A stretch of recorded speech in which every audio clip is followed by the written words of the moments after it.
Bueno, voy a proceder a explicar el diagrama esquemático de nuestro proyecto.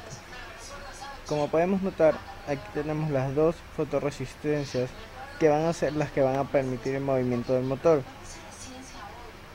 Tenemos dos resistencias fijas y aquí tenemos un seguidor de voltaje.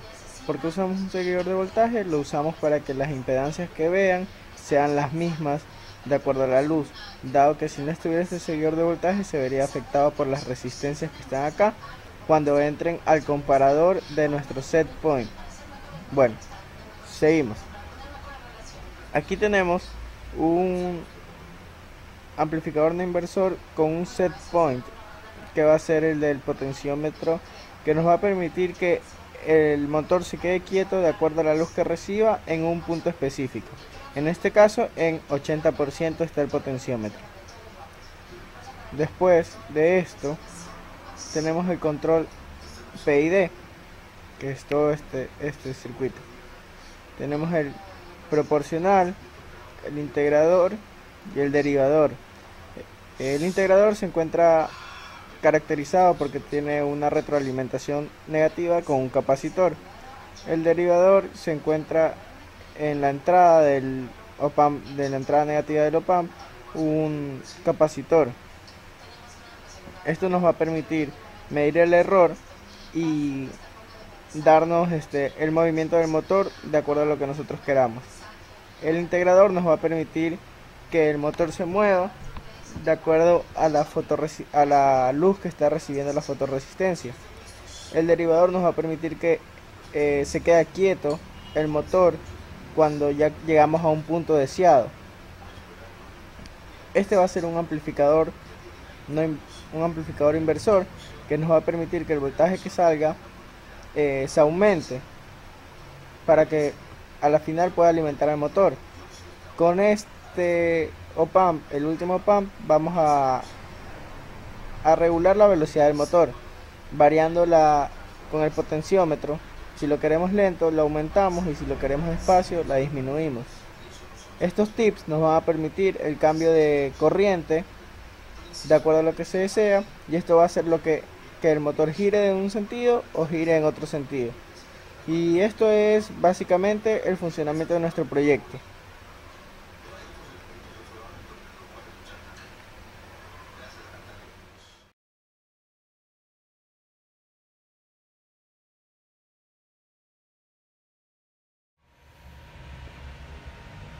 Bueno, aquí vamos a describir el funcionamiento del proto, de lo que hemos conectado. Aquí está la primera parte, la parte en la que va conectada al motor y al pod. Y aquí tenemos las fotorresistencias también. Y el primero pump. De aquí tenemos un seguidor de voltaje que estamos usando en la parte de acá. Tenemos el control P, de ahí viene el control I, D. Tenemos los dos últimos op-amps que usamos, y acá tenemos la parte de los tips, que esta ya es la salida. Aquí va conectado al motor, que va conectado acá, que va a ser el que haga la función de que el panel pueda girar. Y prácticamente eso es lo que tenemos conectado en el proto, y ahorita lo vamos a probar cómo funciona, ¿no?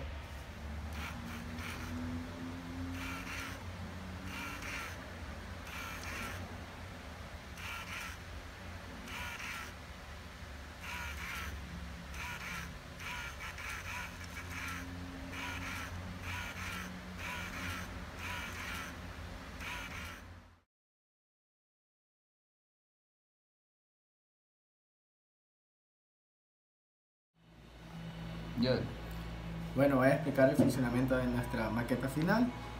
Aquí tenemos la fuente, tenemos las dos fotorresistencias y el panel solar.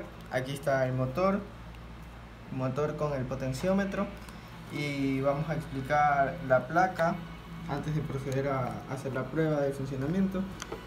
Aquí tenemos las LDRs que van conectadas de la maqueta a la placa. Estas van a ser las que nos van a permitir el giro del motor de acuerdo a lo que a lo que se necesite.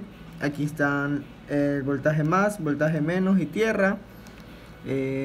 Aquí tenemos el primero PAM, que aquí va a estar un seguidor de voltaje, seguido del set point, que va a estar regulado por el potenciómetro. Aquí está el más, el menos y el de en medio del potenciómetro. Aquí tenemos el integrador, el derivador, y el proporcional va a ser, siempre está fijo en nuestro proyecto, que es la siguiente parte que tenemos en el diagrama esquemático. Aquí podemos notar el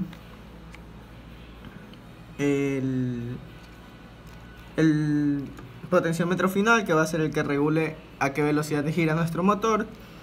Tenemos aquí los dos transistores, el tip 41 y el tip 42, que van a permitir la circulación de corriente alternante que necesitamos para que el motor gire de un lado y luego para el otro lado, de acuerdo a lo que se requiere por la luz que emanan los LDR. Y aquí tenemos la salida del motor, tierra, y la salida del motor, que va a ser la que permite girar el motor, que se encuentra conectada a la parte de aquí. Y bueno, vamos a proceder a hacer la explicación de la función. Y ahora vamos a proceder a probar el proyecto con la placa PCB implementado.